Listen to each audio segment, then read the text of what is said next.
Hello everyone, welcome back to my YouTube channel. As we say in Mexico, buenos noches. I will warn you, before we really get into the main point of this video, that there will be some graphic content discussed. So after I'm done with these first two announcements, if you don't want to hear about how I almost lost my finger, I would go and exit out of the video. Now, the first thing I want to announce is that next month, I plan on going to Cancun, Mexico.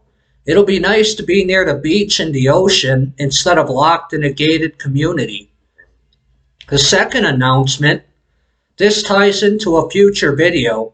As some of you might know, I've recently gotten this new badass Dia de los Muertos, Day of the Dead inspired tattoo.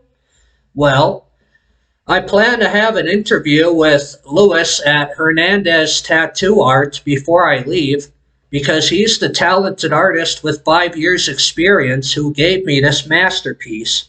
I really think it's a real badass design. I honestly like it more than the first tattoo I have here. You know, it's a lot different having a tattoo that has color instead of being black and white. Although I would say these are both very badass tattoos by incredibly talented artists. Now that we've got that out of the way, I'll tell you that this is your final chance to exit the video if you don't want to get into the graphic content.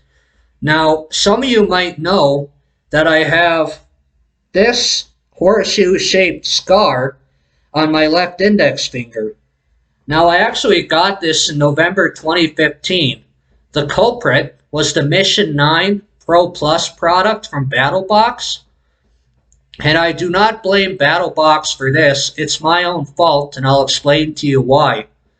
So, the box contained a pretty badass new hunting-style skinning knife. And I decided that because it was stuck in the sheath, I'd go and use quite a bit of elbow grease to get it out of there. I decided foolishly to force it out of there instead of trying to manipulate the sheath. So what I did was I grabbed it and I yanked it out. The blade went forward and almost chopped my left index finger off. Right after it happened, I started bleeding quite a bit, as you would expect, and I had to wrap my finger up in paper towel and leave a pool of blood in the kitchen. I'll get back to that later. But what I did was, because I didn't have any time to waste, I knew I was going to have to get stitches. I wrapped it up in paper towel, laughing my ass off, which I think was a pretty damn good reaction to the situation. You know, I wasn't stressed. I knew what I had to do. So I started going and knocking on people's doors. And I will say this was in the GCC dorms. To be quite honest with you, I probably shouldn't have been getting BattleBox there in the first place because I was getting knives shipped to me. I was just playing it smart and gradually getting the stuff out of there. I'm going and knocking on doors until someone answers because I know I need to go to the hospital. Otherwise, I'm going to bleed out and it's going to be a much worse situation. Eventually, someone opens the door and he says he has to get to class, but I really need to go to the ER. So he's like, all right, fine, get in the car. So I'm taking my bandaged hand and my dumbass self, going over to the Grandview Hospital. And when I get there, I have to have a conversation with the doctor about what I did. So feeling like a dumbass already, I didn't really want to say what happened, but I did it anyways. I told him that I was being stupid with the new knife I had, ripped it out of the sheath, and damn near cut my finger off. So he went and told me he sees that thing all the time, but I'm not sure if he did. Again, I think I was being a dumbass. But eventually I have to stick my hand into this bowl of cleaning solution, you know, to disinfect the wound. And I'm still losing blood. So after a while, I start feeling queasy. And I can't remember if I did or did not, but I very well may have puked. I very well may have puked when I was in the ER. That's just how it goes when you lose blood like that. It was not an everyday little nick. This was a serious damn near halfway through my finger incident. If I didn't get it taken care of, honestly, it could have gotten worse. I could have lost my finger, or even worse, I could have possibly died.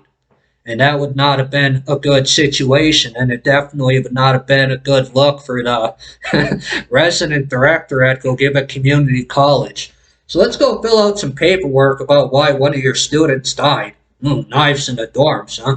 Ooh, that would not be a pleasant or pretty situation, but it is what it is. So anyways, I get between, I can't remember the total number, probably like 7, 12, maybe 15 stitches. And I got a bandage and I'm supposed to change it every once in a while, So we'll get to the bandage changing in just a bit, but there's another bit of funny information about this story. So a buddy of mine who dropped me off at the ER, he told me to get a hold of another buddy later. And as soon as I get in the car, he goes and tells me, like, when he went to come pick me up, he said, I bet BattleBox did this to him. So when I had to tell him that it was a knife from BattleBox, he's like, yeah, I effing knew it. So that was it's kind of like a walk of shame and car ride for him, because that's exactly what happened. I was an idiot and I accidentally cut myself pretty badly. Almost lost a finger because of it. 7 years later, I still have this horseshoe-shaped scar. It's not going to go away until the day I die. Like, I'm going to have it until the day I die. But later on in the evening, I need to go and get my bandage changed, and I go and knock on a nursing student's door because I think she'd be the best person to help me out. Well, it turns out she was in the middle of eating dinner, so when I showed her my finger, she's like, oh my God, Charlie, I'm trying to have dinner. Just sitting there laughing my ass off, and I think eventually I just change it on my own. I rinse it off, I clean it out, make sure it's not going to get infected, but the moral of this story is that you should always respect your blades. Now, I did mention BattleBox in this video, and I'd like to give a shout out to one of my favorite YouTubers. It's the channel Currin1776. Currin 1776. He started out with BattleBox around the same time I did, and unlike me, he's still going strong. He's a real charismatic individual, and I'm blessed to have had the opportunity to meet and work with him at several shows in the past. You definitely won't regret giving his channel a subscribe. But for now, I'm going to put an end to this video, and I wish you all a great night. Again, as we say in Mexico, that's buenos noches. Adios.